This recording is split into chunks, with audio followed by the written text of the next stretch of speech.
drier blanket. But when she came to and saw where she was, it wasn't so nice. She was sitting in a restroom stall, slumped over, with tears drying on her cheeks. How long had she been here? She got slowly to her feet and left the bathroom, pushing her way through the theater's crowded lobby, ignoring the judgmental looks cast her way by the beautiful people drinking champagne beneath a glittering 19th century chandelier. The movie must be over. Outside, she kicked her ridiculous patent leather pumps into the shadows.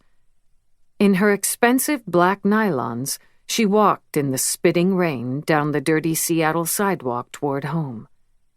It was only 10 blocks or so. She could make it, and she'd never find a cab this time of night anyway. As she approached Virginia Street, a bright pink martini bar sign caught her attention. A few people were clustered together outside the front door, smoking and talking beneath the protective overhang. Even as she vowed to pass by, she found herself turning, reaching for the door, going inside.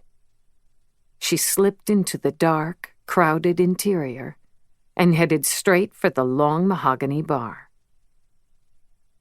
"What can I get for you?" asked a thin, artsy-looking man with hair the color of a tangerine and more hardware on his face than Sears carried in the nuts and bolts aisle. "Tequila, straight shot," she said. She drank the first shot and ordered another. The loud music comforted her. She drank the straight shot and swayed to the beat. All around her, people were talking and laughing. It felt a little like she was a part of all that activity. A man in an expensive Italian suit sidled up beside her. He was tall and obviously fit, with blonde hair that had been carefully cut and styled. Banker, probably, or corporate lawyer. Too young for her, of course.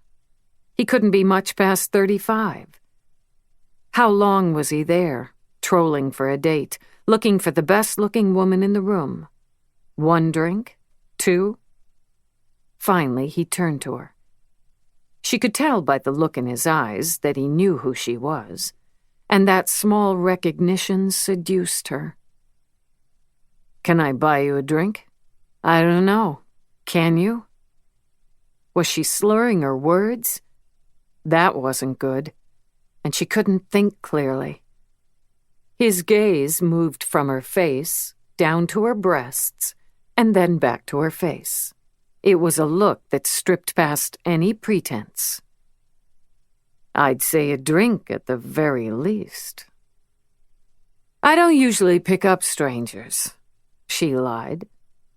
Lately, there were only strangers in her life. Everyone else, everyone who mattered, had forgotten about her. She could really feel that Xanax kicking in now. Or was it the tequila? He touched her chin, a jawline caress that made her shiver. There was a boldness in touching her. No one did that anymore. "I'm Troy," he said. She looked up into his blue eyes and felt the weight of her loneliness. When was the last time a man had wanted her? "I'm Tully Hart," she said. "I know." He kissed her. He tasted sweet, of some kind of liquor and of cigarettes, or maybe pot. She wanted to lose herself in pure physical sensation, to dissolve like a bit of candy. She wanted to forget everything that had gone wrong with her life and how it was that she'd ended up in a place like this, alone in a sea of strangers. "Kiss me again," she said, hating the pathetic pleading she heard in her voice. It was how she'd sounded as a child, back when she'd been a little girl with her nose pressed to the window, waiting for her mother to return. "What's wrong with me?" that little girl had asked anyone who would listen. But there had never been an answer. Tully reached out for him, pulling him close. But even To keep listening to this audiobook, I've left you a link in the description so you can do it, at no cost thanks to Audible's 30-day free trial.